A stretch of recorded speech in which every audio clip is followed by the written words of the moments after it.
The holiday weekend is expected to bring a lot of beachgoers. It's going to be sunny, so we expect to see a lot of people. The steps safety officials are taking to protect visitors. The Gulf Coast is preparing for 4th of July fireworks, but some struggle with celebrating in big crowds. That's one of the most difficult things as a special needs family. How a nonprofit is making sure everyone can enjoy the holiday. Lower humidity for the 4th of July, but a little tiny chance for rain. We'll take a look at an update to the Futurecast and see when that might hit.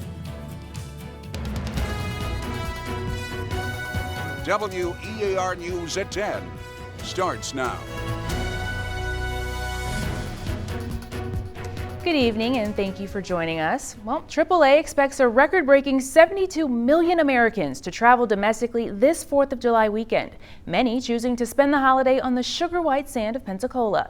But lifeguards across the Gulf Coast are preparing for the crowds this weekend, and water safety officials say there are ways to protect yourself while celebrating the holiday. It's a patriotic weekend in Pensacola. For Michael Browning and his family, spending the 4th of July on Pensacola Beach is an annual tradition. Make the family memories and enjoy some good food and have fun. The main attraction, the water. We've been doing our boogie boards and snorkeling. Whether it's laying out in the sun or relaxing in the water, people on the beach tell me safety is top of mind. Alongside the Star-Spangled Banner, it's green flags that are expected to fly over the beach this holiday weekend. It's going to be sunny, so we expect to see a lot of people. Dave Greenwood with the Escambia County Public Safety says warm weather and calm waters often make for the perfect storm during a holiday weekend and draws in an even bigger crowd. We're much more vigilant when we have a larger amount of people on the beach. Typically on a day where the Gulf isn't moving. More people on the beach means more responders on standby. We've got 32 lifeguards working tomorrow, and out of that 32, 6 of them will be on Perdido Key, 3 at Public Access 2 and 3 at Johnson's Beach. Beachgoers say the increased presence is reassuring. The more lifeguards, the better. Especially with little ones around. Having someone that's knowledgeable, having a safe eye on them is definitely really important. The chief says the green flags do not mean the water is safe. Rather, the Gulf is low risk. Greenwood tells me swimmers shouldn't be fooled. It's not a swimming pool out there, and if you don't know how to swim, do not go in the Gulf. So that's why everyone should look at the flag and make the best determination based on their individual ability. But I'm always cautious in the water anyways, because you're always going to lose that battle with the water. If you don't respect it, you're going to regret it. And we asked you online, what other beach safety measures do you think should be in place for the 4th of July weekend? If you'd like to weigh in, be sure to add your thoughts on our Facebook page. And joining us now is our chief meteorologist, Alan Strum. And Alan, as we heard, green flags expected this weekend, but what else can we expect? Well, pretty good weather, decent weather, but on the hot side, lower humidity for tomorrow, which is really going to be nice. And with all the people from out of town, it's nice to see the calm conditions in those waters, as it's usually people from out of town that get caught up in our rip currents, which are so dangerous here, and then don't make it out. But yeah, it looks decent there, but little cloud cover scooting through late tonight. No rain though, it's all dry. And here's a view of the island late tonight from our Hardee's beach cam. Obviously, it is a busy night out there on the island, on a hot night as well. We're looking at temperatures there along those coastal areas that are still well up into the 80s, way into the 80s, whereas the inland areas have fallen into the mid 70s. Big difference there. In some cases, around 10 degrees of a difference there from the inland areas to those coastal zones. All right, so as we look ahead, here's your 4th of July forecast. I'm really optimistic about it. Looks great. Lots of sunshine. Hot high. We hit 94 at Pensacola today. We'll probably hit it again tomorrow. Rain chance, though, I'm bringing down to just 10%. I'll show you what the story the Futurecast tells about when that may hit. And we'll take a look at the late night update here in my full report. But Saturday, we do have a 30% chance for rain. Download the WEAR First Warning Weather app now. Sponsored by Hill Kelly Dodge Chrysler Jeep Ram. Up to 30,000 people are expected to show up and watch the 4th of July fireworks display in downtown Pensacola tomorrow. Now today, crews were setting up for the 18-minute show. It'll have thousands of fireworks for you to enjoy. Now this show takes months to plan, weeks to coordinate the music, and days to set up. Honestly, being there when the fireworks start and seeing the crowd and all of the families and people enjoying the show, there's just nothing more exciting and impactful than that moment. It's a lot of work, but it's also very pride-taking because doing something for the hometown, which is what we love to do. And the show starts at 9 p.m., but you are encouraged to get there early. Bayfront Parkway will be closed from Veterans Memorial Park to Bartram Park tomorrow, starting around 2 o'clock. Florida. You can see the times posted on our website at weartv.com. A nonprofit organization called Snazzy is setting up a 40-foot air-conditioned tent at Battleship Memorial Park ahead of the City of Mobile's 4th of July celebration. It's called a Special Needs Assistance Station. Now, this station is a space for event attendees to cool off, calm down from sensory overload, care for feeding tubes, and other special needs. The founder of the organization, Dale Jackson, has a son who is nonverbal and requires a diaper. He says his son inspired the idea behind the tents. That's one of the most difficult things as a special needs family psychologically is when, because of something that is seemingly simple, like an adult changing table, but if you don't have an adult changing table, then you cannot participate in society. And that is crushing emotionally as a family. There is no registration needed to use the station tomorrow night at Battleship Memorial Park. A Metro PCS employee was attacked at the store in Warrington today. The Escambia County Sheriff's Office says 3 females got into a fight at the store around 1 p.m. A female employee tried to break it up, but then was attacked when the fight moved outside the building. Deputies say one of the females, who is a juvenile, beat up the employee. Another female took a knife and slashed the employee's face. The juvenile was arrested and is charged with battery. Now, the sheriff's office identified the adult suspect as Mary Baldwin. She is charged with aggravated battery, and Baldwin is being held without bond. The victim was taken to the hospital, but no word on her condition.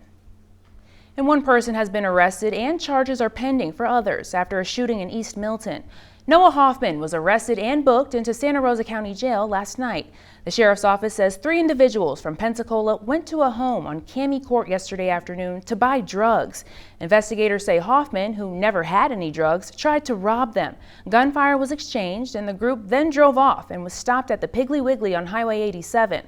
Hoffman barricaded himself inside the home and was eventually taken into custody. The 3 others were also detained. This is a drug deal gone bad. That resulted in a shooting with England, and luckily nobody was injured in this. But we are going to pursue as much as we possibly can on all the individuals involved in this. It's not okay to come buy drugs in Santa Rosa County and shoot up and endanger civilians in our county. The sheriff's office says Hoffman had several outstanding warrants and has additional charges coming. He's also being held without bond. Every year, more people are being diagnosed with brain cancer. The new study connecting the disease to severe brain injuries. Download the WEAR News app now. Sponsored by Forrest Jordan and Associates. First Warning Weather, sponsored by Pensacola State College.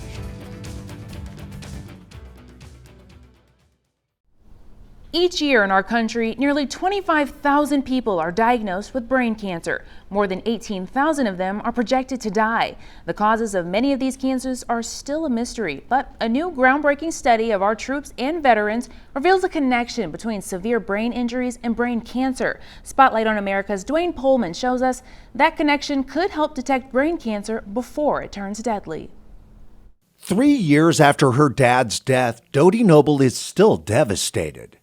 What's bringing the tears? Just memories.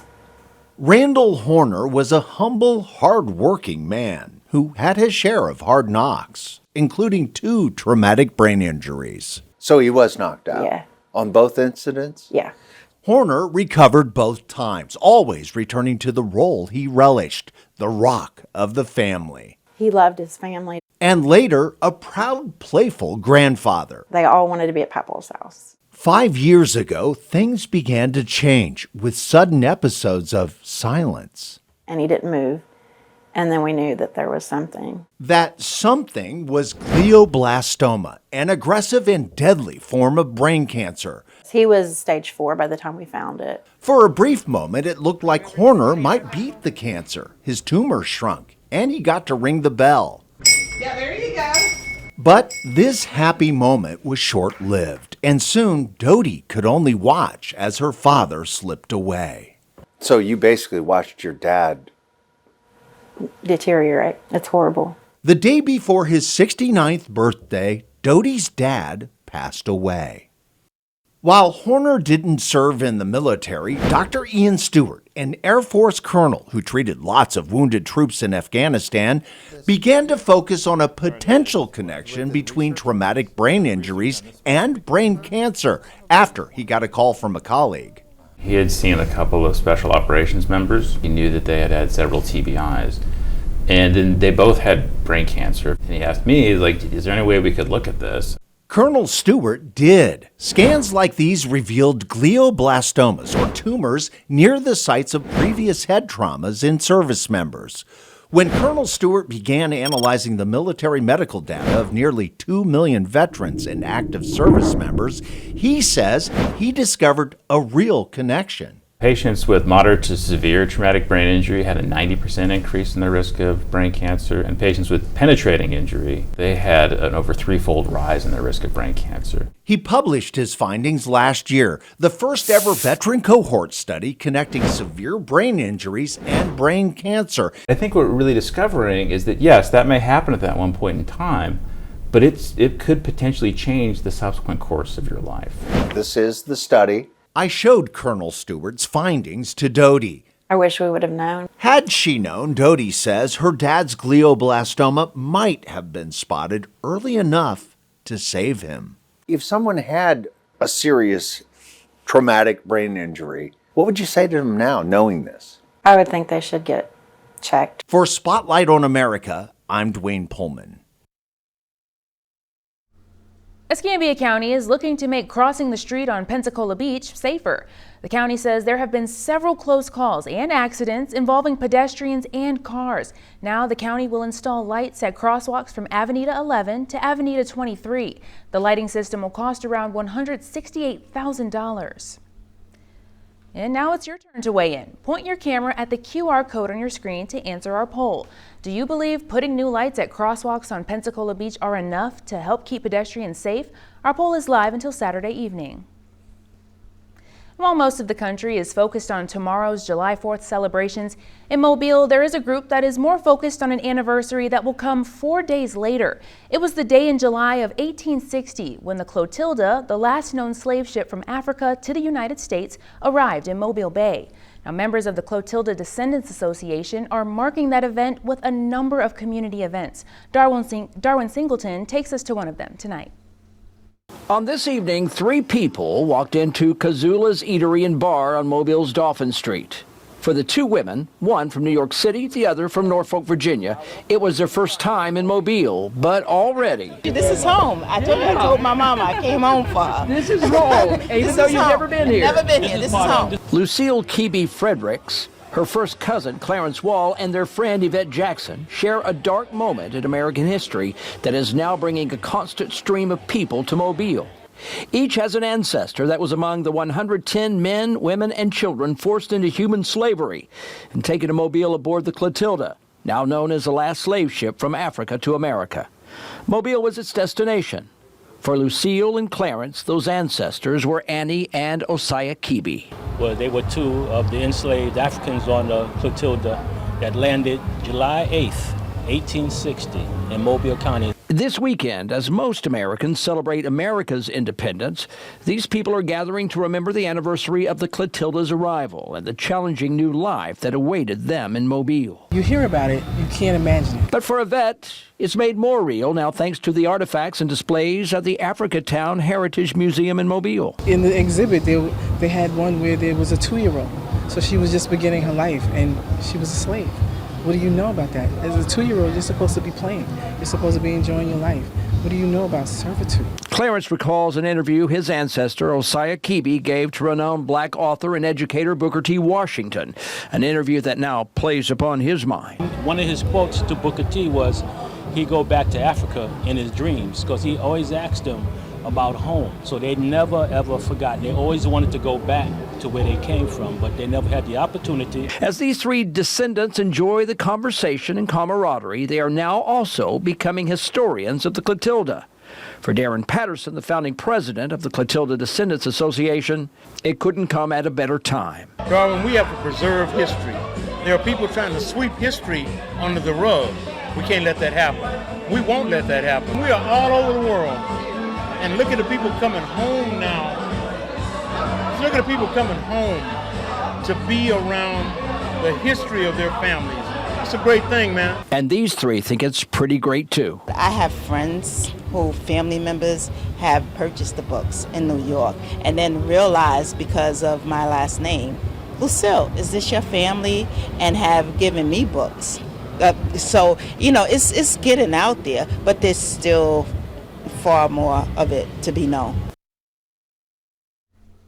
The events are part of an annual 4-day celebration called LEAF, which stands for Landing Event and Ancestor Festival. The events include a ship landing ceremony Saturday as well as a church service on Sunday. The Pensacola Police Department is now working with Immigration and Customs Enforcement. ICE agents will be training officers to perform certain immigration enforcement tasks. It's part of the 287G program and the efforts to help the federal government crack down on illegal immigration.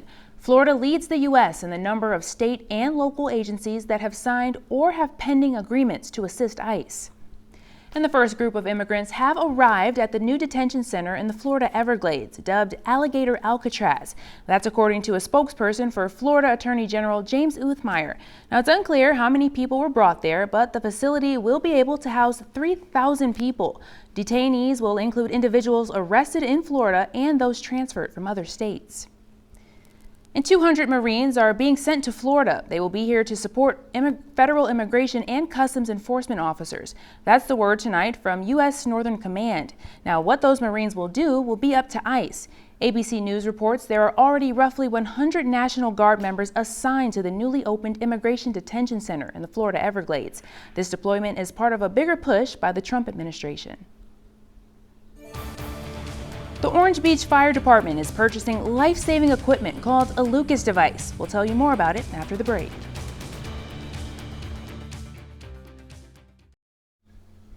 The Orange Beach Fire Department is one step closer to getting additional life-saving equipment for its beach units. The fire chief telling City Council this week they received a grant from the Firehouse Subs Foundation. They'll be using it to purchase a Lucas device. It's an automated CPR machine that performs perfect chest compressions, and it doesn't get tired like firefighters or lifeguards do. We cover 8 miles of beach, so the closer we can have a Lucas device to any given call that we get on our 8 miles of beach is the better care and the better service that we can provide to our community. The department has one Lucas device that roams the beach in a supervisor's truck. Plus, certain fire engines are equipped with the technology. Officials are hoping to have the second unit by Labor Day. And the chief of police at the Orange Beach Police Department is retiring. Chief Steve Brown made the announcement today. Brown's career spans 30 years with the department. He began his career as a patrol officer. Brown says he's honored to have been able to serve the Orange Beach community for so many years. He will officially retire on September 1st. Chime In, sponsored by Florida Power and Light. And we are celebrating July birthdays on Chime In. To share your pictures and videos, text WEAR-TV to 95577 or look for the Chime In tab on our website. Happy birthday to all of you.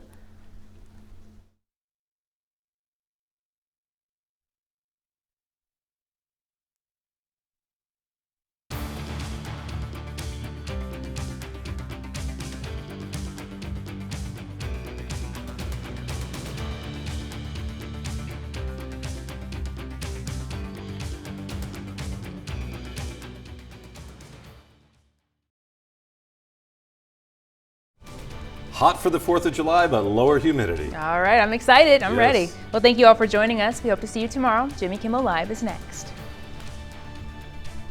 That's our new fish. I love that one. Look how big he is. Oh, that striped one? Yeah, he's right there on the right. Oh, I see it. Wow. It's a nice looking fish.